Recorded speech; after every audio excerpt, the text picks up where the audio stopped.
This is something I've suggested for almost everybody, and it's something we do for our family office clients. Whether you are, $20 million of net worth or more, it doesn't matter. These are some things that you can do to mitigate animosity when people come to ask you for money, which is inevitably going to happen because you've told some people that you own XRP and you've probably tried to get them to buy some, or at least told them to research and they can do what they're going to do from there. I would set up a financial committee and a family board. So, 3 to 5 people that are going to help you make investment decisions. And then another 3 to 5 people that are in your family that can veto things or step in if there's something that those 3 do or decisions that's made that's outside of certain lanes.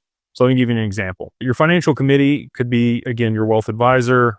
Maybe it's your CPA, and then it's you and one other family member that is extremely competent, as a background in banking or finance, something like that. And you need criteria for what you guys are going to invest in. So most family offices, they have a lane of expertise, an investment thesis that they've written out in their, family charter or their compass, and that's what they stick to. Anything outside of that lane, the family board has to approve. Anything above a certain amount of allocation, the family board has to approve. And you need specific criteria and numbers for each one of those types of investments to even entertain them, right?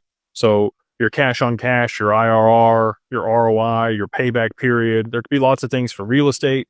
Same thing for private equity. Most people are going to be later stage private equity. If you wanted to de-risk, if you wanted to be riskier and have more upside, it's probably early stage private equity, pre-seed, seed, series A. If it's on the earlier side, if it's later stage, it's B, C, D, and on, and again, you just want to figure out what your lane is and stick with it. And anything that's outside of that lane, have procedures in place. So when somebody comes to ask you for some money, for whatever reason, to start a business or to make an investment or a loan, you say, this is our criteria. We would love to look at it. That's how you answer it. Please put this together and bring it to the financial committee, or, email it to me and I'll pass it on to them.